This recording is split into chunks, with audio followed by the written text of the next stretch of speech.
খানেকের হট্টমেলা নয়, রায় জানানোর প্ল্যাটফর্ম নয়, বাংলা টেলিভিশনে প্রথমবার যুদ্ধক্ষেত্র থেকে স্টুডিও, সোজা প্রশ্নের T20, ঘুরিয়ে নাম দেখাই না আমি, যখন তখন রং বদলাই না। আমি স্বর্ণালী, প্রশ্ন করি সোজাসুজি।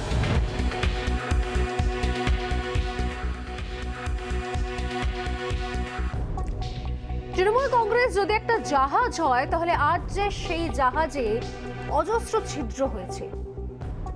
শুধুমাত্র ছিদ্র নয়, বড় বড় কোথাও গর্ত হয়ে গিয়েছে, যেখানে এক এক করে কোথাও দুর্নীতির খবর আসছে ঘাসফুলের ভেতরে। হু হু করে ঢুকছে জল, দুর্নীতির জল। আর তাই সামাল দিতে বোধহয় এখন খোদ আসরে নেমেছেন জাহাজের ক্যাপ্টেন। আর ক্যাপ্টেনের হাতে এই মুহূর্তে এই যাবতীয় দুর্নীতির জুজু, যাবতীয় দুর্নীতি, যাবতীয় চুরি, এই সবকিছু সামাল দেওয়ার জন্য ক্যাপ্টেনের হাতে কি রয়েছে? রয়েছে এনআরসির জুজু। ওই অজগর আসছে তেরের মতোই মুখ্যমন্ত্রী সংখ্যালঘুদের কাছে গিয়ে বলছেন ওই এনআরসি আসছে তেরে। কিন্তু এখন এনআরসি কি সত্যি সত্যি তেরে আসছে? যতদূর জানা যাচ্ছে এখন এবং অদূর ভবিষ্যতে এনআরসির আপাতত কোনো পরিকল্পনাও নেই। আর যদি হয়েও থাকে তাহলেও তা কিভাবে হবে তা বিস্তর আলোচনার বিষয়। হঠাৎ করে কেন এই প্রসঙ্গ? হঠাৎ করে কেন আবার ভোট ব্যাংক রাজনীতি, যার এখনো পর্যন্ত কোনো গাইডলাইনই আসেনি? আবার পঞ্চায়েত ভোটের আগে সেই ইস্যুকে আবার প্রাসঙ্গিক করার এত মরিয়া চেষ্টা কেন তৃণমূল কংগ্রেস সুপ্রিমোর? এই এনআরসি ধুয়ো তোলার মানেটা কি? বোঝাই যাচ্ছে আসলে ভোট ব্যাংকের মধু পেতে এনআরসির ভয় দেখানো হচ্ছে কোথাও। অভিযোগ করছেন বিরোধীরা যে আসলে হাতে কিছুই নেই, আসলে একাধিক দুর্নীতির তীরে জর্জরিত শাসক। এখন তাই মরিয়া হয়ে কোথাও পথ খোঁজার চেষ্টা, আর সব পথ গিয়ে এসে ভোট ব্যাংক রাজনীতিতে। তাই শাসকও বোধহয় কোথাও বুঝতে শুরু করেছে এখন থেকেই ঠিক ভোট ব্যাংক রাজনীতির প্ল্যাটফর্ম তৈরি করতে না পারলে, আরো যদি দুর্নীতির জল ঢুকে পড়ে জাহাজে, তাহলে ভারসাম্য রাখা মুশকিল হবে। এর আগে রেড রোডে ঈদের অনুষ্ঠানের মঞ্চে কি বলেছিলেন তিনি সেখানেও এনআরসির কথা বলেছিলেন। আজ মালদার প্রশাসনিক বৈঠকে কি বললেন তিনি, সেখানেও প্রসঙ্গে সেই এনআরসি। কেন বলছে এই প্রসঙ্গ, আর কোন সার্কামস্টেন্স অর্থাৎ কোন পারিপার্শ্বিক অবস্থার মধ্যে বারবার মমতা বন্দ্যোপাধ্যায়ের এই এনআরসি প্রসঙ্গ উত্থাপন করা? আমি দুটো ছবি দেখাবো, একদিকে এই ছবি, অন্যদিকে কোন ছবি। তবে তার আগে নিঃসন্দেহে দেখাবো যে আজকে মালদার প্রশাসনিক বৈঠক থেকে ঠিক কি বললেন মমতা বন্দ্যোপাধ্যায়, শুনুন।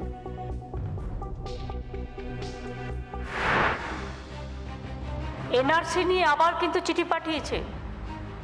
ডাইরেক্ট এনআরসি না বলে থেমে গিয়েছিল, ইলেকশন আসলেই মনে পড়ে। কিন্তু আমি আপনাদের কথা দিচ্ছি আমরা করব না, এবং আমি করতেও দেব না। তাতে পরিষ্কার লেখা আছে যাদের সব কিছু না পাওয়া যাবে, আধার কার্ড, প্যান কার্ড, মাথা কার্ড, মুন্ডু কার্ড সব নিয়ে, পা থেকে মাথা, দাঁত থেকে চুল, তাদের ফরেনার হিসেবে ডিক্লেয়ার করে দেবে। মানে যাতে তাদের তাড়িয়ে দেওয়া যায় ওই ডিটেনশন ক্যাম্পে রেখে, যেটা আসামে করেছে।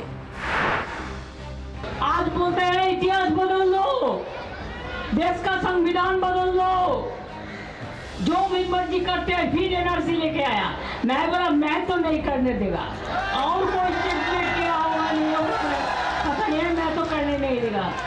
इसी के लिए वादा रखो, भरोसा रखो, ईमान से हिम्मत से काम लो, और एक वादा करो, हम लड़ेंगे, हम नहीं डरेंगे, हम लड़ेंगे, हम हिम्मत से काम करेंगे, लेकिन हम नहीं डरेंगे।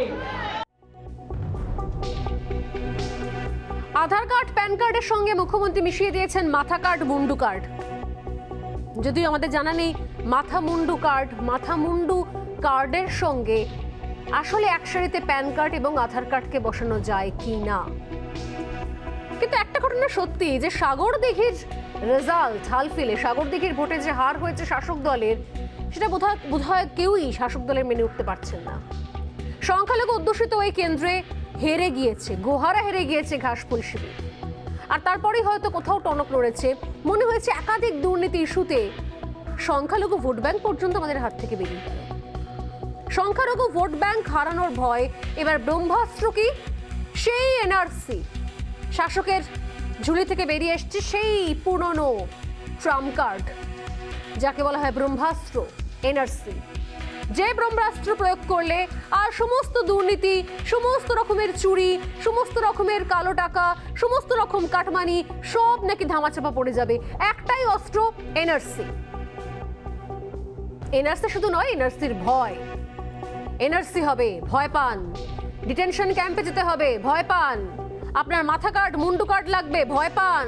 আপনার দাঁত থেকে চুল মিলিয়ে দেখা হবে, ভয় পান। শুধু ভয় পান, ভয় পান। এই ভয় পাওয়ানোর যে পুরনো যে ছক, সেই ছক আবার ফিরিয়ে আনা, কারণ সামাল দেওয়ার আর কোনো পথ নেই। সামাল দেওয়ার এই মুহূর্তে আর কোনো পথ নেই, কারণ একদিকে যেভাবে কার্পেট বম্বিং শুরু করেছে সিবিআই, তাতে ত্রাহি ত্রাহি অবস্থা এখন শাসক দলের।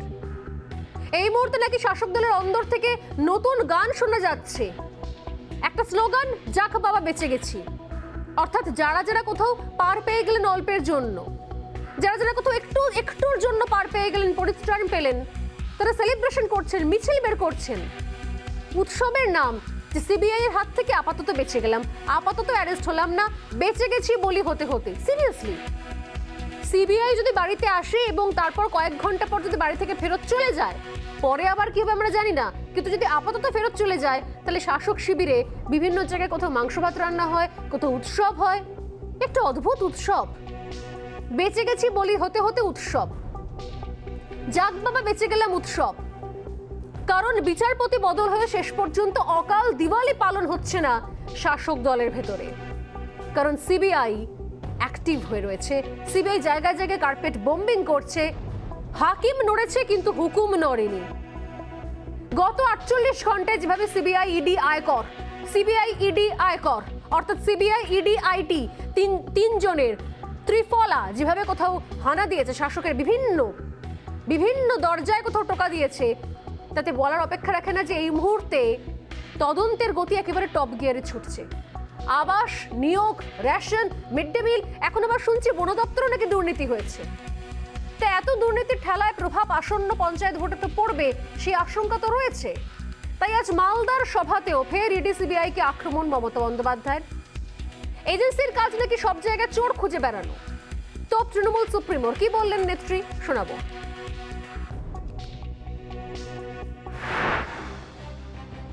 প্রতিদিন সবাই চোর, আর ওনারা সব ভবঘোর।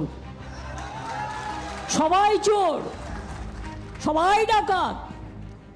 মাঝে মাঝে এজেন্সি দেখাচ্ছে, ওই এজেন্সি করতে করতে না ফানুস বেলুন, জানেন তো বেলুন, বলুন গ্যাস বেলুন চলছে এখন, গ্যাস বেলুনের পরিবর্তে।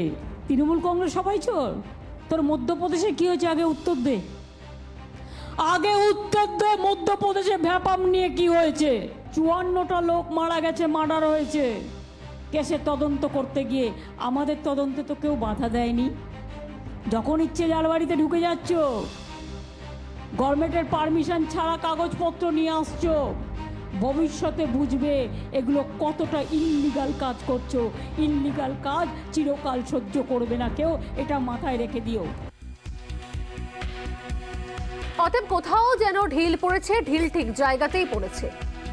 আর তাই হয়তো আসল ছবিটা বেরিয়ে এসছে।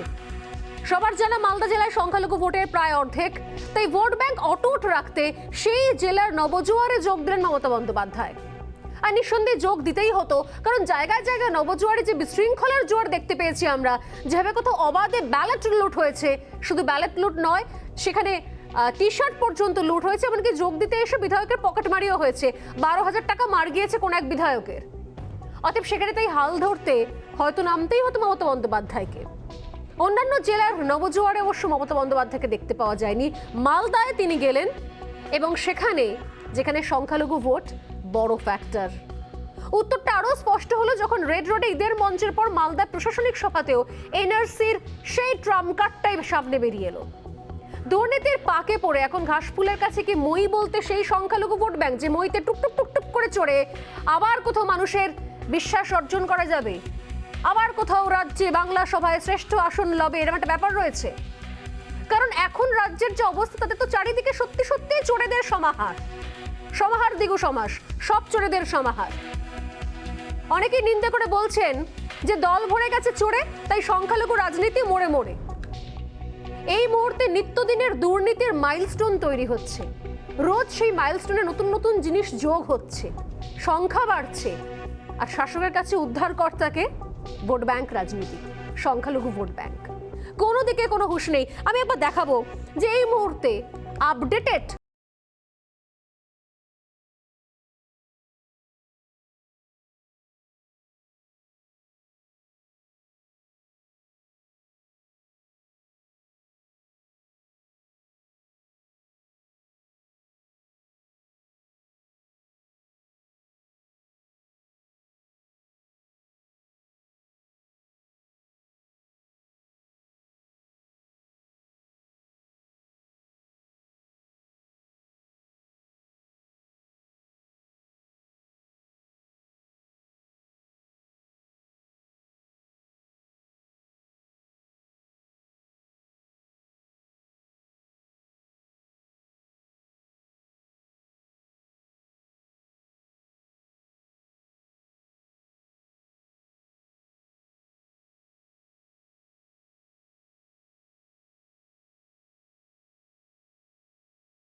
আনুমানিক 100 কোটি টাকার দুর্নীতি হয়েছে। আর এখন সর্বশেষ সংযোজন শুনছি বন দপ্তর, যে বন দপ্তর দুর্নীতির কথা প্রথম বলেছিলেন মমতা বন্দ্যোপাধ্যায়, নিজে বলেছিলেন রাজীব ব্যানার্জিকে উদ্দেশ্য করে যখন তিনি দল পরিবর্তন করছিলেন যে দেখতে সুন্দর, কি করে বুঝবো কার মনে কি আছে, সেই বন দপ্তরের দুর্নীতিও নাকি সামনে আসছে। জানা যাচ্ছে প্রায় 16 কোটি টাকার দুর্নীতি নাকি বন দপ্তরের দুর্নীতি। সবটাই সূত্র মোতাবেক যেরকম জানতে পারছি আমরা। তদন্ত শেষ হলে বোধহয় আরো ছবি স্পষ্ট হবে। বোঝাই যাচ্ছে ন্যাচারালি সিবিআই আর ইডির তদন্ত একেবারে দিশাহারা অবস্থা। আজকের কথাই ধরুন, শুরুতেই যেরকম বলছিলাম, একদিকে কি ছবি দেখছি, গত 48 ঘন্টায় কার্পেট বম্বিং করছে সিবিআই ইডি। আজ একসঙ্গে 6 জায়গায় তল্লাশি চলে। সিবিআই তল্লাশি চলায় সুজয় কৃষ্ণ ভদ্র ওরফে কালীঘাটের কাকুর বাড়িতে, সঙ্গে পার্থ ঘনিষ্ঠ কাউন্সিলর, প্রমোটার এবং প্রাক্তন ওএসডিদের বাড়িতেও তল্লাশি চলে একই সঙ্গে। জায়গায় জায়গায় সুকান্তর বাড়ি, প্রবীরের বাড়ি, প্রমোটার সন্তুর বাড়ি, কাউন্সিলর পার্থর বাড়ি, কাউন্সিলর জয়দীপের বাড়ি, 2 ওএসডি সুকান্ত এবং প্রবীর তার বাড়িতে তল্লাশি চলে, এবং প্রমোটার সন্তু তার সঙ্গে 2 কাউন্সিলর পার্থ এবং জয়দীপের বাড়িতে টানা নাগারে দফায় দফায় সিবিআই হানা চলল। অন্যদিকে কি উত্তরবঙ্গে প্রায় 30 ঘন্টা ধরে কৃষ্ণ কল্যাণীর বাড়ি, কারখানা এবং অফিসে তল্লাশি চালায় ইডি এবং আয়কর অর্থাৎ আইটি। বোঝাই যাচ্ছে যে বিচারপতি বদলালেও আদতে কোনো সুবিধা হয়নি শাসক দলের, বরং তদন্তের গতি টপ গিয়ারে চলে গিয়েছে। তাই বিচারপতি বদল হওয়াতে আহ্লাদিত হওয়ার কোনো কারণই নেই এখন শাসকের কাছে। দুর্নীতির পাকে যখন এভাবে হাবুডুবু খাচ্ছে ঘাসফুল, আর পরিস্থিতি মোকাবিলা না করতে পেরে সংখ্যালঘুদের ডিটেনশন ক্যাম্পের ভয় দেখাচ্ছে শাসক দল, তখন প্রশ্ন হচ্ছে যে দল ভোটে জেতার পরও বিরোধীরা, যে দলে ভোটে জেতার পরও বিরোধীদের ঘরছাড়া থাকতে হয়, সেই দলের মুখে কি ডিটেনশন ক্যাম্পের ভয় মানায়? এখনো বহু বিরোধী নেতা কর্মীরা ঘরছাড়া, তাদের মধ্যে তো কোনো ভাগ নেই সংখ্যালঘু সংখ্যাগুরু, তাদের তো কোনো এনআরসি হয়নি, এনপিআর হয়নি, তারা তাহলে ঘরছাড়া কেন? সেক্ষেত্রে কি উত্তর দেবেন তৃণমূল কংগ্রেস নেত্রী? এমনই একজন খুরশিদ খান, দীর্ঘ 2 বছর ধরে ডায়মন্ড হারবারের গ্যারেজে থাকছেন, তিনি ঘরছাড়া হয়ে রয়েছেন। তাকে ঘরছাড়া করার জন্য কোনো এনআরসির দরকার হয়নি, তাকে ডিটেনশন ক্যাম্পে পাঠানোর জন্য তৃণমূল কংগ্রেসের নেতারাই যথেষ্ট। তার সঙ্গে আমরা কথা বলেছিলাম গতকালই। আজকে যখন মালদায় গিয়ে মুখ্যমন্ত্রী এনআরসি ভয় দেখাচ্ছেন কোথাও কোট অ্যান্ড কোট, তখন খুরশিদ আমাদেরকে কি জানাচ্ছেন রিপাবলিক বাংলাকে শুনুন। কি ঘটনা ঘটেছিল? আমার ঘটনা ঘটেছিল মিথ্যে কেস দিয়ে আমাকে ফাঁসিয়ে আমার পুলিশ আমাকে ফলতা থানা তুলে নিয়ে এবং আমাকে আটকে রাত্রেবেলা সকাল না হতে হতে আমার বাড়ি ঘরদোর ভাঙচুর করে আমার একটা মেয়েকে মেরে দেয়। তারপর থেকে আমরা দীর্ঘদিন পুলিশকে জানাই, এখানে ওখানে জানাই, কোনো সুরাহা পাই না। 2020-তে 21-এর মধ্যে আমরা বাড়ি যাই ভোট হয়ে যাওয়ার সময়। তখন বাড়ি যাওয়ার পরে আমাদেরকে ভোট হয়ে যাওয়ার পরে ভোট গণনার পরে ফেরে আমাদের বাড়িঘর ভাঙচুর করে রাস্তাঘাট মানে বাড়িটা ভেঙে দিয়ে তার উপরে রাস্তা করে ইলেকট্রিক পোস্ট পুঁতে দেয়। কেউ কিছু এটা কিছু করছে না। সে কথা বলে আমার সাথে দেখা কর বলে আমাকে এখানে এসেছিল, এসে আমাকে নিয়ে যাবে, নিয়ে গিয়ে ওটা উইথড্র করার জন্য স্কিম করেছিল। শুনলাম খুরশিদের কথা, খুরশিদের বক্তব্য। মাননীয় এনআরসির কথা বলছেন, অথচ এ রাজ্যের সত্যি সত্যি খুরশিদরা তারা ঘর ছাড়া। তাদের ঘর ছাড়ার পেছনে নেপথ্য কারণ কি? উত্তর রয়েছে কি কোথাও শাসক দলের কাছে? একদিকে তিনি এনআরসির কথা বলছেন, অন্যদিকে দেখতে পাওয়া যাচ্ছে সাধারণ নিরাপত্তার বিষয়টা কি কিছু সেখানে হয়ে রয়েছে। এ রাজ্যে এমন কোনো মাস যাচ্ছে না যেখানে যে মাসে লাশ পড়ে না, ময়না তদন্তে গড়মিল হয় না। কিশোরীর দেহ পুলিশ টেনে হিচড়ে নিয়ে যাওয়ার পরও পুলিশকে দিয়ে বদলা নেওয়ানোর রাজনীতি হয়। পুলিশের বিরুদ্ধে অ্যাকশন হয় না, দেরিতে হয়, অনেক পরে হয়। বাড়ির সকলের সামনে গুলি করে খুন করা হচ্ছে যুবককে। মানুষ প্রাণ ভয়, রাজনীতির বলি হওয়ার ভয় নিজের বাড়ি ঘর ছেড়ে পালাচ্ছেন, আর সব শেষে এসে মিশছে সেই কেন্দ্রবিন্দুতে যার নাম এনআরসি। হাস্যকর নয় কি? এই সব কিছু ছেড়ে আচমকা এনআরসি নিয়ে পড়েছেন কেন রাজ্যের শাসক দল, রাজ্যের শাসক দলের সুপ্রিমো? লক্ষ্য কি শুধুমাত্র সংখ্যালঘু ভোট? তাই নবজোয়ারে যোগ দিতে আসা অর্ধেক সংখ্যালঘু অধ্যুষিত মালদাকে বেছে নিয়েছেন তিনি। যদিও এই নবজোয়ারেও দেখা গেছে শুধুমাত্র বিশৃঙ্খলা। শাসক দলের প্রার্থী বাছাইয়ের গোপন ব্যালট সেটাও লুট হয়ে গিয়েছে, হুড়োহুড়ি হয়েছে। নবজোয়ারে নব বিশৃঙ্খলা। অনেকেই বলছেন শাসক দলের টিকিটে ভোটে জেতা মানেই হচ্ছে পকেটে ঢুকবে কাটমানি, তাই প্রার্থী পদ পেতে এই লুট চলছে। আবার কেউ বলছেন যে পঞ্চায়েতের আগে নেট প্র্যাকটিস চলছে। শুভেন্দু অধিকারী বলছেন নিজের দলে বিশৃঙ্খলা সামাল দেওয়া যাচ্ছে না, তাই মনে হয় নিজের দলের ব্যালট ভোটেও কেন্দ্রীয় বাহিনীর চাওয়ার কথা শাসক দলের। কিন্তু এই দিকে কারুর কোনো নজর নেই, এই দিকে কারুর কোনো মন্তব্য নেই। যাবতীয় যা ক্ষয়ক্ষতি, যাবতীয় যা দুর্নীতি সবকিছু ঢাকা যায় নাকি একটাই অস্ত্রে, সংখ্যালঘু ভোট ব্যাংক। আর ব্রহ্মাস্ত্রের নাম কি? এনআরসি।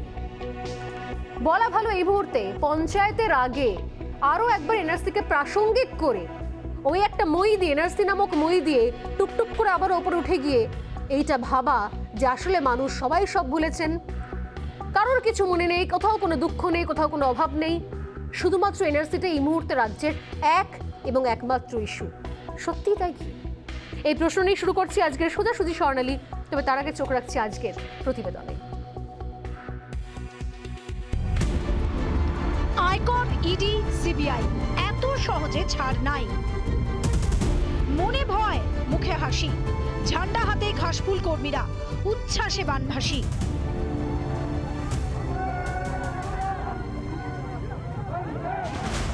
বুধবার থেকে রায়গঞ্জের বিধায়কের বাড়ি, অফিস, তেল মিলে আয়কর, ইডির জোড়া তল্লাশি।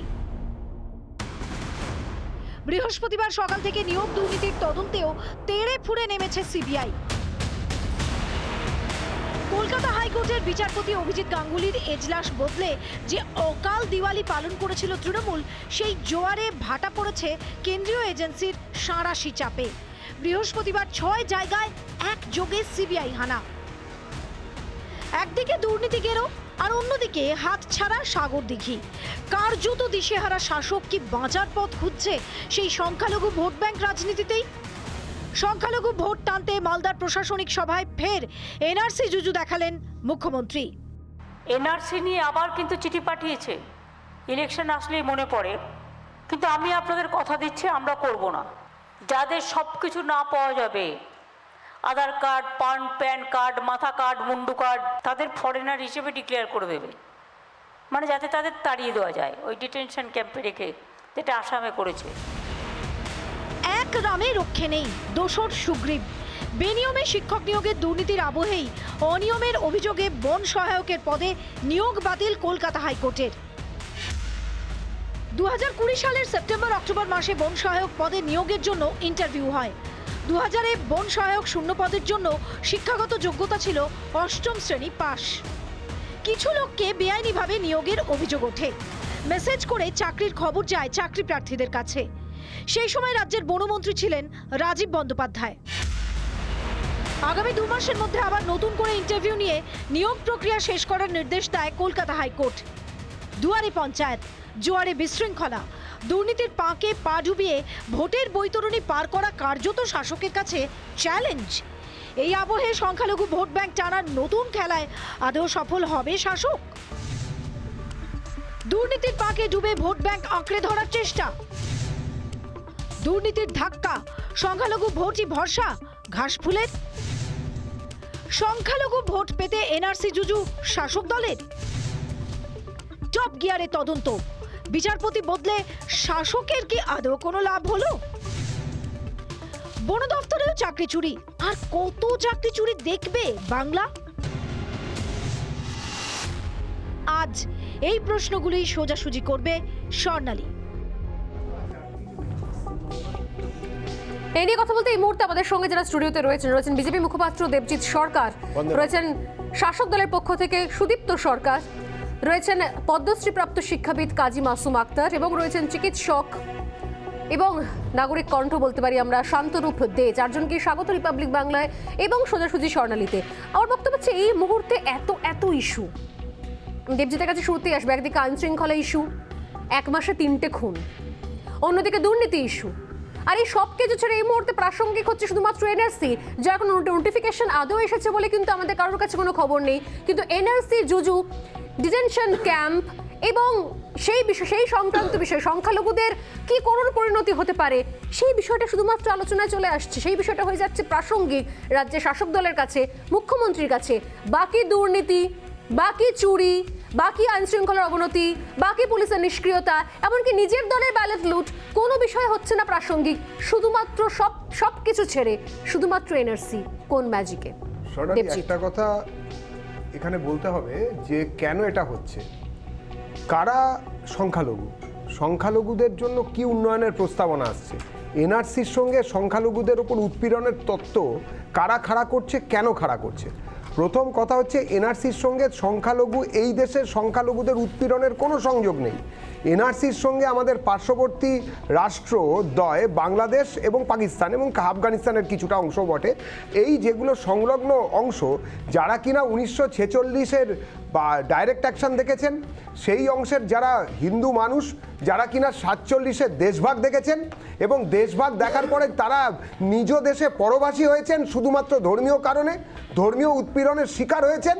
এবং তারপরে সবথেকে বড় কথা, নেহেরু লিয়াকত চুক্তি এবং তারপরে সর্দার বল্লভভাই প্যাটেলের যে কথাবার্তা, কংগ্রেস সেখানে মিজারেবলি ফেল করেছে।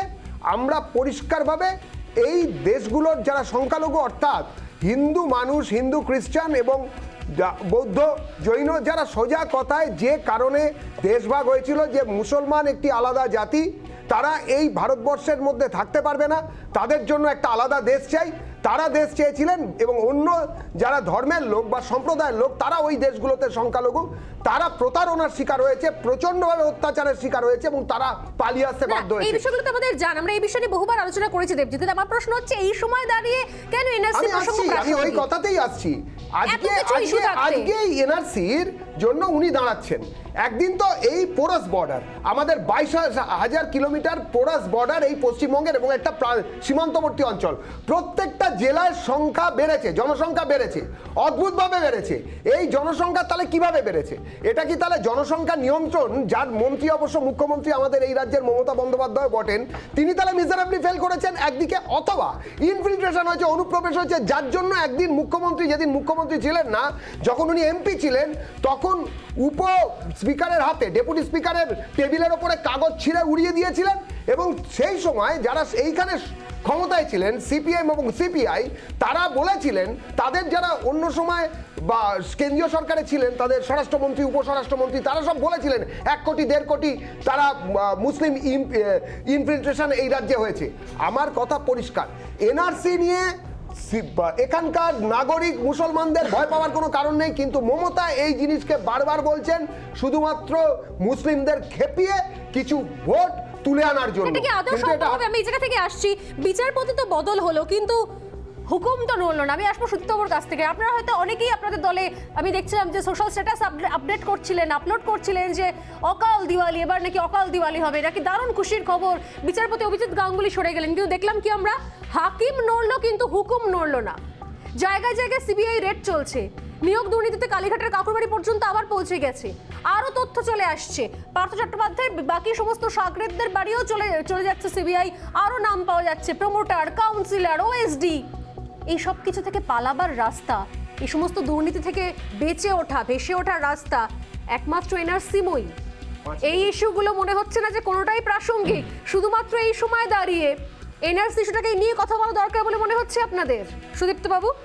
দেখুন, আপনাকে আগেও বলেছি, এখন একই কথা বলবো, ইডি সিবিআইকে রাজনৈতিকভাবে, রাজনৈতিক উদ্দেশ্য প্রণোদিতভাবে পুরো ভারতবর্ষে বিরোধীদের বিরুদ্ধে ব্যবহার করা হচ্ছে। তার সবথেকে বড় উদাহরণ হচ্ছে 2014 সালে বিজেপি সরকার ক্ষমতায় এসছে, আজকে 2023। পুরো ভারতবর্ষে আপনি যদি দেখেন, এই করাপশন চার্জে এখনো পর্যন্ত কোনো বিরোধী রাজনৈতিক দলের কোনো নেতাকে কনভিক্টেড করতে পারেনি ইডি সিবিআই। তাহলে এদেরকে শুধু ইলেকশন এলেই শুধু রাজনৈতিকভাবে এদেরকে ব্যবহার করা হয়।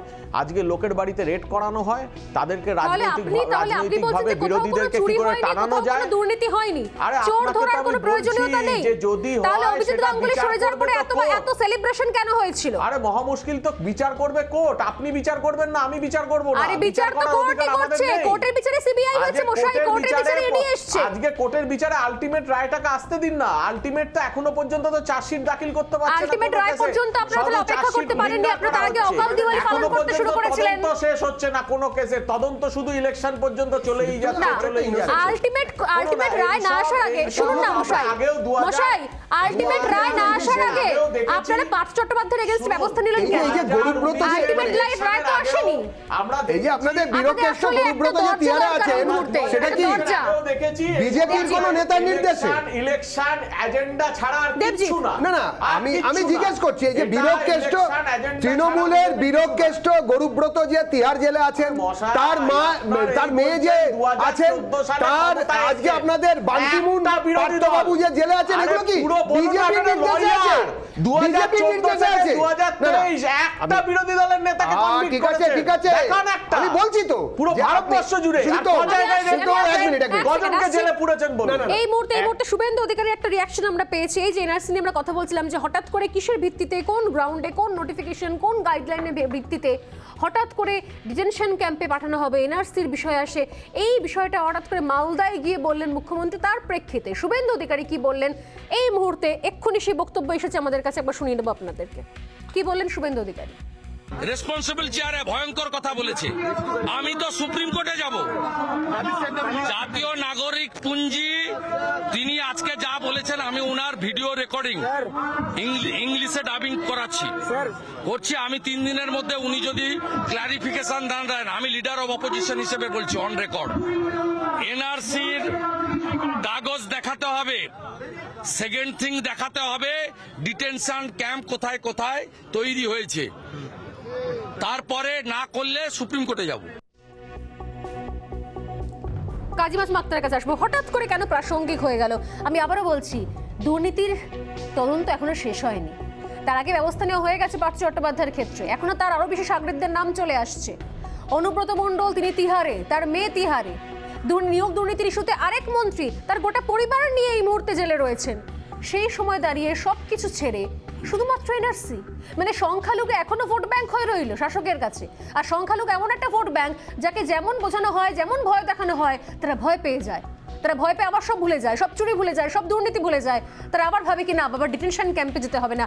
এতটাই কি সহজ কাজী মাসুম আক্তার? বিষয়টা কি এতটাই সহজ? উনি মনে করছেন এতটাই সহজ এখনো আছে। তাই ভোটের মরশুম এলেই, সংখ্যালঘু এলাকা দেখতে পেলেই আতঙ্ক দেখানোর প্রয়োজনের কথা মাথায় এসে পড়ে। তখন মাননীয় একটা অস্ত্রের শান দেন। সে অস্ত্রের নাম হচ্ছে কি, national registry of citizen, NRC. এটাতে শান দিতে হবে। আবার দলিত এলাকায় এলে, মতুয়াদের কাছে গেলে আসামি এনআরসিতে কত হিন্দু বেরিয়ে গেছে এটা বলে ওখানেও শান দেওয়া হবে।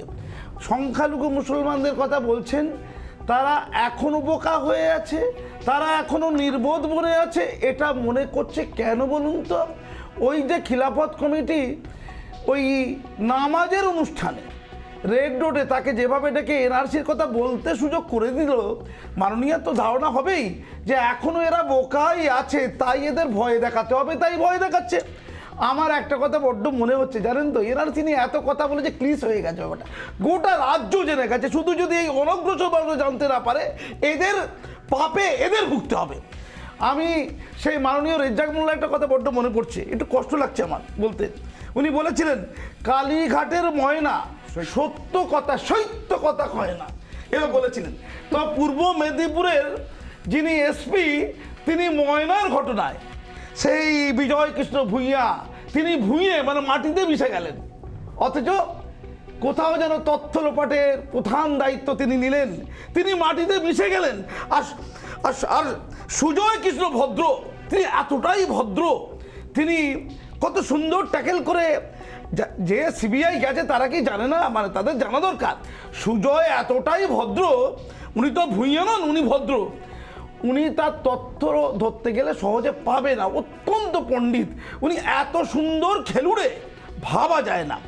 আর দুটো ওএসডি, দুজনকেই চিনি, প্রবীর বাবু, সুকান্ত বাবু, আমি দুজনকে অত্যন্ত ভালোভাবে জানি। তারা কতটা অসহায় ছিল, তারা আমার সাথে কথা বলেছে। কিন্তু শিক্ষা দপ্তরের যিনি মুখ্য সচিব, আমি স্বর্ণালীকে বলছি, শিক্ষা দপ্তরের প্রত্যেককে ধরলেও কাজের কাজটা হবে না। শিক্ষা দপ্তরের যিনি মুখ্য সচিব পার্থ চট্টোপাধ্যায়, যার মাধ্যমে সমস্ত নির্দেশকে বাস্তবায়িত করত, সেই মুখ্য সচিব মনীষ জৈন কবে আলোকে আসবে, কবে আলোচনায় আসবে? তিনি কেন র্যাডের নেই, তাকে কেন জিজ্ঞাসাবাদ করা হচ্ছে না? আর বেহালার ভজা, আরে বাবা কি মজা, বেহালার ভজা। সমস্ত এসআই এআইরা বলতো ভজার কাছে যাই, ওখানেই মুক্তি পাই, সেই কাউন্সিলর সেখানেও গেছে। আরে এটা যে অনুষ্ঠান চলছে না, মানে কোথাও সিবিআই অনুষ্ঠান, চারিদিকে সিবিআই, ঘরে ঘরে সিবিআই, সিবিআই সিরিয়ালের মতো প্রত্যেক এপিসোডে নতুন নতুন নাম আসছে। আর এই জায়গা থেকে দাঁড়িয়ে সত্যি বোধহয় নজর ফেরানো দরকার। বোধহয় যারা চলে গেছেন, যারা সাগর দিঘিতে মুখ ফিরিয়ে নিয়েছেন, তাদেরকে আবার ঘরে ফিরিয়ে আনার ডাক বোধহয়, তা না হলে এনআরসি যদি না হলে হতো না। এক লাইনে বলুন, আমি শোনাবো যে বাকিরা কি বলছে। সত্যি সত্যি সংখ্যালঘুরা কি আদৌ ভয় পাচ্ছে? শুধু আমি একটা লাইন বলবো, আমি একটা লাইন শেষ করব। আপনি নিজে কি ভয় পাচ্ছেন? আমার নিরীহ প্রশ্ন, কিচ্ছু হবে না, এইটা এনআরসিটা কিচ্ছু নয়। এখন এনআরসিটা হচ্ছে না, কে হচ্ছে? এনআরসিটা বললে বেশি ভয় দেখানো যাবে, তাই এনআরসিটা বলছে। আমি ওই জায়গায় যাচ্ছি না। আমার প্রশ্ন ইডি সিবিআইয়ের কাছে আর কতদিন এমন চলবে? সেই সারদা চলে গেল, সেই রোজভ্যালি চলে গেল, তারপরে গাছতলায় বসে আছে সেই সব শিক্ষকরা, অসহায় কাঁদছে। এরা কবে জেলের মধ্যে যাবে? আর অসহায়দের কবে চাকরি হবে? আর কতদিন এই তু তু মে চলবে? আমি পরিষ্কার কথা বলতে চাই, যারা এই সেটিংয়ের গল্প দিচ্ছে তাদের মুখের উপর জবাব দিতে পারে সিবিআই এবং নিঃসন্দেহে আমরা সেদিনে অপেক্ষায় রয়েছি। আদালতের সিদ্ধান্ত তো রয়েছে কাজীবাবু, কারণ হচ্ছে না হলে একজন বিচারপতির একটি মামলা বা দুটো মামলা থেকে সরে যাওয়া নিয়ে এত সেলিব্রেশনের ছবি সোশ্যাল মিডিয়ায় ভাইরাল হয় না। কিন্তু যাদের কথা বলা হচ্ছে সংখ্যালঘু, তারা কি সত্যি সত্যি এই দুর্নীতি ইস্যু থেকে বহু দূরে রয়েছেন? তাদের কাছে কি কিছুই পৌঁছচ্ছে না, নাকি তারা এখনো পর্যন্ত ভয় পাচ্ছেন? ডিটেনশন ক্যাম্পে যাওয়ার ভয়, এনআরসির ভয়, আসলে তারা কি ভাবছেন? খুব সম্প্রতি আমরা কয়েকজনের সঙ্গে কথা বলেছিলাম, কি বলছেন তারা একবার শোনাবো। এনার ভক্ত আছে 30 লাখ, আমার ভক্ত আছে 50 লাখ। কি ভাবছেন কি বলুন তো? আমাদের কথা অনুযায়ী মুখ্যমন্ত্রীকে ভোট দেয়, আমাদের কথা অনুযায়ী মুখ্যমন্ত্রীকে গদিতে বসিয়েছে, আমাদের কথা অনুযায়ী। আর ফুরফুরা শরীফ হলো মুখ্যমন্ত্রীর স্টারিং নয়, আমরা হলাম স্টারিং। আমাদের সাথে কারো দেখা করার দরকার নেই। মুখ্যমন্ত্রী আমাদের জন্য ক্ষমতায় বসেছে। মুখ্যমন্ত্রী প্রয়োজন হলে আমাদের কাছে আসবে। ওনার যখন প্রয়োজন ছিল উনি 12 থেকে 13 বার মারুফ হুজুরের কাছে গেছে। আমাদের মুখ্যমন্ত্রী দরবার শরীফে গিয়ে দরবার শরীফের হুজুরদের দিয়ে তিনি ক্ষমতায় আসার জন্য ভোট চেয়ে বেরিয়েছিলেন, ভোট ভিক্ষা করে বেরিয়েছিলেন। আজকে সেই নওশাদ সিদ্দিকী শুধু আইএসএফ এর চেয়ারম্যান নন, পীর দাদা হুজুর যাকে বলা হয়, তিনি ছিলেন স্বাধীনতা সংগ্রামী। সেই স্বাধীনতা সংগ্রামী পরিবারের সন্তানকে আজকে তিনি জেলবন্দি করে আজকে উনি জব্দ করতে চাইছেন বিরোধী রাজনীতিকে। মানুষ মেনে নেবে না। আমাদেরকে মুখ্যমন্ত্রী মুসলমানদের একটা ভয় দেখিয়ে রেখেছে যে আমাকে ভোট দাও নাহলে বিজেপি চলে আসবে, আমাকে ভোট দাও আজান বন্ধ করে দেবে, আমাকে ভোট দাও নামাজ বন্ধ হয়ে যাবে, আমাকে ভোট দাও তোমরা কুরবানি করতে পারবে না, আমাকে ভোট দাও তোমরা ঈদের দিনে নামাজ পড়তে পারবে না। তাহলে ইউপিতে যে যোগী আছে বিজেপি আছে, মহারাষ্ট্রে বিজেপি আছে, আসামে ত্রিপুরায় বিজেপি আছে, ওখানে কি আজান বন্ধ হয়ে গেছে, ও নামাজ বন্ধ হয়ে গেছে, কুরবানি বন্ধ হয়ে গেছে, মাদ্রাসা বন্ধ হয়ে গেছে, সবাই আরামসে আছে। আমি তো আসামে যাই, আমি তো ত্রিপুরায় যাই, আমি মেঘালয় যাই, ওখানে তো ডান্সে সব চলছে, কোনো অসুবিধা নেই তো, আর ভয় দেখাতে পারবে না। আর ভয় দেখাতে পারবে না। আমি বাকি কথা পরে বলবো, তবে তার আগে আমি এই মুহূর্তে আসি শান্তরূপ দিয়ে আমাদের সঙ্গে রয়েছেন চিকিৎসক। শান্তরূপ, সত্যি সত্যি যখন একটার পর একটা দুর্নীতির ছবি আপনি দেখেন, যখন একটার পর একটা দেখেন যে এমনই ভয়, কোথায় ডিটেনশন ক্যাম্পের ভয় আছে আমি জানি না, কোথায় এনআরসি ভয় আছে আমি জানি না, কিন্তু সিবিআই এর ভয় আছে। একটা সিবিআই আসছে, ওই সিবিআই আসছে তারা দেখলেই যেন মনে হয় কি কোনো এক বিধায়ক বাড়ির ছাদে উঠে পড়বেন, পাঁচিলের ধারে সে টুকুস করে মোবাইলটা ছুঁড়ে ফেলে দেবেন পুকুরে, আরেক বিধায়ক আগে থেকেই মাছকে খাওয়াচ্ছেন বলে পুকুর পাড়ে বসে পড়বেন, আরেক বিধায়ক সিবিআই এসে ফিরে চলে গেছে এই আনন্দে, ওই বললাম না বেঁচে গেছি বলি হতে হতে এমন একটা গান বেঁধে মাংস ভাত খাওয়াতে শুরু করে দেবেন দলের কর্মী সমর্থকদের। আজকে আরও একজন তার বাড়ি থেকে সিবিআই চলে এসেছে 48 ঘন্টার পর, এই আনন্দে তার বাড়িতে তার সমর্থকেরা, আজকে কর্মী সমর্থকেরা বিজয় মিছিল বার করেছে, উচ্ছ্বাস মিছিল, যেন যাক বাবা অ্যারেস্ট হয়নি, একটা অদ্ভুত মন্ত্র, অদ্ভুত স্লোগান, কি বেঁচে ফিরে আসতে পারলো এমন ভয়ের পরিবেশের মধ্যে থেকে কিনা এইটা হচ্ছে প্রাসঙ্গিক এনআরসি, আর কোনো ইস্যু নেই, এখন এই ভয় পাওয়ানোর কৌশল চলছে, কি বলবেন আপনি? ভয় থেকে মুক্তির উৎসব। সত্যি কথা বলতে মূলত দেখুন, আমি কোনো রাজনৈতিক দলের আমি প্রতিনিধিত্ব করছি না এখানে, আমি সাধারণ মানুষের কথা বলতে চাই, এবং সাধারণ মানুষের কথা বলতে গিয়ে আমি একটাই দেখতে পাচ্ছি কিভাবে রাজনৈতিকভাবে একটা দৃষ্টিভঙ্গিকে পাল্টে দেওয়া হচ্ছে। আচ্ছা, আমাদের বাংলায় একটি কথা আছে, চোরের মন পুলিশ পুলিশ, পুলিশ পুলিশ মনটা কার করে? চোরেদের। এই সিবিআই ইডিকে কারা ভয় পাচ্ছে? চোর। আচ্ছা, রাস্তা দিয়ে যখন যাচ্ছেন আপনি যদি নিরপরাধ হন আর পাশ দিয়ে যদি আপনার পুলিশের গাড়ি আপনাকে ধাওয়া করে, আপনি কি ছুটে পালাবেন? আপনি দাঁড়িয়ে যাবেন, কারণ আপনি কোনো অপরাধ করেননি, আপনার মনে সত্যের একটা জয়, একটা অহংকার থাকবে, সত্যের একটা জোর থাকবে। তাহলে এই যারা এত বলছে আমরা চুরি করি না, আমরা কিছু করিনি, তারা কেন এত সিবিআই ইডি দিয়ে আতঙ্ক? আর যখন এইভাবে সেই কার্পেট বোম্বিং এর মতো সিবিআই চারিদিকে হানা দেওয়া শুরু করলো, তখনই আমাদের মাননীয় মুখ্যমন্ত্রীর আবারও মনে পড়ে গেল সেই এনআরসির কথা। আচ্ছা, বারবার এই এনআরসির জুজু দেখিয়ে আমাদের সংখ্যালঘু ভাই বোনদের মনে যে একটা মিথ্যে ভয় তৈরি করছে, এই মিথ্যে ভয়টা কি উনি বুঝতে পারছেন না যে সাধারণ মানুষ, সাধারণ সংখ্যালঘু ভাই বোনরা সম্পূর্ণ বুঝে গেছে, এবং সেই বুঝে যাওয়ার জন্যই আজ থেকে 4 বছর আগে সংখ্যালঘু ভাই বোনরা যে কথা বলতেন এনআরসি নিয়ে, আজকে সেই মিথ্যে অপপ্রচার করতে গিয়ে সেই সংখ্যালঘু ভাই বোনরাই সেই মমতা ব্যানার্জিকে দুঃছাই করে দিচ্ছেন। আর আজকে উনি দেখলাম মালদায় গিয়ে অনেক কথা বললেন এনআরসি নিয়ে, এবং তার পরিপ্রেক্ষিতে আমাদের মাননীয় বিরোধী দলের নেতা অনেক কথা বললেন, কিন্তু আমি যতদূর এনআরসি নিয়ে জানি যে এনআরসিতে কোথাও বলা হয়নি যে আপনাদের নাগরিকত্ব চলে যাবে। তো মাননীয় মুখ্যমন্ত্রী এরকম একজন মুখ্যমন্ত্রী হয়ে যদি এরকম মিথ্যে একটা উল্টো তথ্য দেন, যেটা সঠিক নয়, বেঠিক তথ্য সাধারণ মানুষের কাছে প্রদান করেন, তাহলে আমার আপনার মতো সাধারণ মানুষ কার কথা শুনবে, কোথায় যাবে?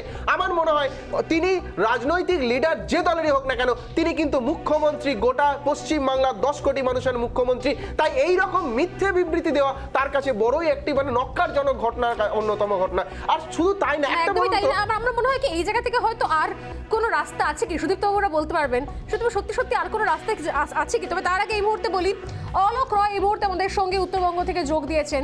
আজকে আপনারা জানলে অনেকেই জানেন, অনেকেই জানেননি হয়তো, এই মুহূর্তে সরস্বতী স্বর্ণালীতে আমি আরও একবার বলে দিই, অনেক কিছু চুরি সম্পর্কে আমরা আলোচনা করেছি এর আগে, অনেক কিছু চুরি সম্পর্কে তদন্ত হয়েছে, অনেক কিছু চুরির ক্ষেত্রে কোর্টের নির্দেশে চাকরি বাতিল হয়েছে, অনেক কিছু চুরির লম্বা লিস্ট রয়েছে, চাল চুরি থেকে শুরু করে ট্রিপল চুরি থেকে শুরু করে আবাস, বাড়ি, জল, এই সেই, কয়লা, গরু, অনেক নতুন তার মধ্যে একটা সংযোজন হয়েছে, সেটা হচ্ছে বন বিভাগে চুরি, বন সহায়কের পদ, সেখানেও নাকি নিয়োগ দুর্নীতি হয়েছে। এই মুহূর্তে অলোক রায় আমাদের সঙ্গে রয়েছে, অলোক সে বিষয়ে বলতে পারবেন। তবে তার আগে আমি 30 সেকেন্ডের জন্য আসবো সুদীপ্ত ওর কাছে। সত্যি সত্যি কি এত চুরি এত দুর্নীতি, তাই জন্যই কি শুধুমাত্র এই সংখ্যালঘু ভোট ব্যাংক, আবার সেই ভোট ব্যাংকের রাজনীতি এত বেশি ইম্পর্টেন্ট হয়ে পড়েছে? দেখো আমি দেখুন একটু এমন আগে চুরি আপনাদের দলে ব্যালট লুট পর্যন্ত হচ্ছে, আপনাদের দলের লোকজনের নিজেরা ভোট দিতে গিয়ে নিজেরা ব্যালট লুট করছে, একজন বিধায়ক দিয়ে তার পকেট মানি হয়ে গিয়েছে।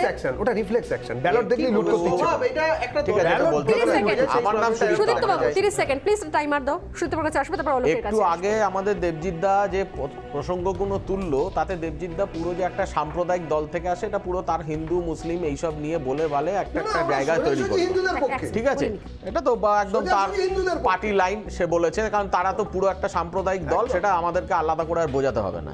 মুসলমান আর 2 নম্বর কথা হচ্ছে, আরে ঠিক আছে সে সবাই জানে। শেষ আর করে একটা কথা আপনাকে বলি, আপনারা মুসলমান কেন, আপনারা ভারতবর্ষের অরিজিনালি সংবিধানের বিরুদ্ধে। শুনুন আপনাদের একটা কথা বলি, আজকে আসামে আমরা কি দেখেছি, আসামে এক রিক্সাওয়ালা, তার নাম হচ্ছে নূর হাসান, তাকে বউ বাচ্চা নিয়ে 18 মাস ডিটেনশন ক্যাম্পে। কারা রেখেছে? আপনাদের 18 মাস। লিগেসি হোল্ডাররা, কংগ্রেসীরা করেছে। দাঁড়ান মশাই, করেছে তো আপনারা ভোট ব্যাংকের জন্য 2019-এ। অ্যাপ্লিকেশনটা কবে করেছেন ভোটের জন্য? 19-এ, যখন ক্ষমতা আসবেন তার আগে আসামে করেছে কংগ্রেস আজকে গভর্নমেন্ট। আসামে হিন্দু থেকে মুসলিম সবাই আজকে তাহলে হিন্দুরাও তো তার সবাই অত্যাচারিত হয়েছে। বাঙালি হিন্দু, বাঙালি মুসলিম সবাই অত্যাচারিত হয়েছে, বেশ। শুধু একটা কোথায় এনআরসি হয়েছে? আইনের জন্য। কোথায় হয়েছে? আজকে মমতা আসামে। বন্দ্যোপাধ্যায় আসামে বলে দিয়ে আসামে এটা টাউন করেছে। কন্ডিশন জানতে কেন মনে করা হচ্ছে আসামে মানুষকে? এনেছে। না এক সেকেন্ড শান্তরূপ, এক সেকেন্ড।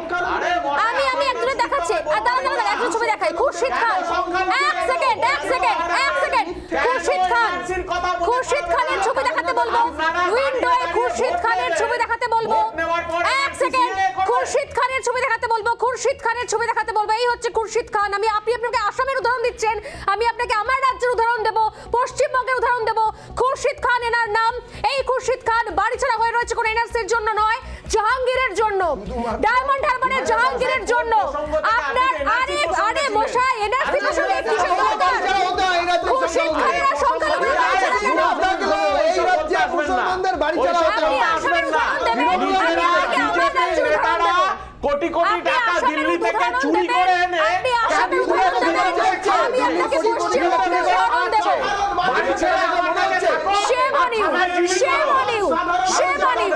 লজ্জা।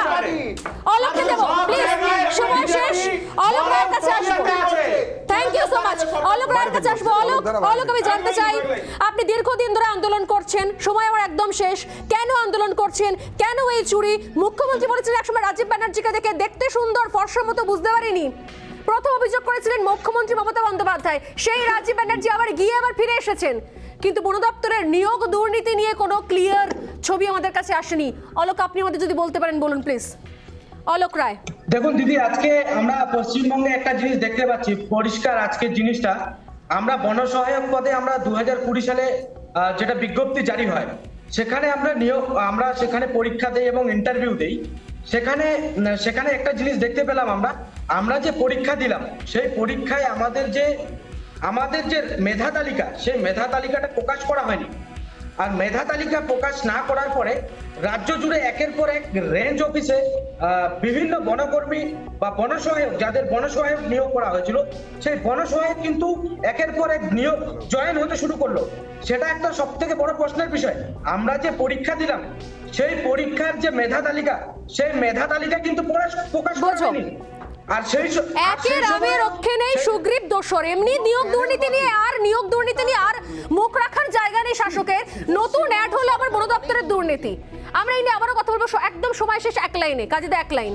এই রাজীব একে চিনি, এ বন দপ্তরে চুরি করেছে, কতদিন কেটে গেল, আবার রাজীব ওই তৃণমূলে যোগদান করলো, এখন তদন্ত করে ধরা পড়ছে। দেখা যাক দেখা যাক আর কত দুর্নীতি ঢাকতে, আর কত এনআরসির মই ব্যবহার করা হবে এবং তারপর রেজাল্ট কি হবে, কতজন ভুলতে পারে আর কতজন মনে রাখতে পারে।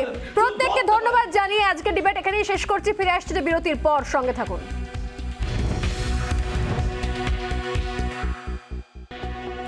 সময় আর একটা বিরতির পর ফিরে আসছি, সঙ্গে থাকুন।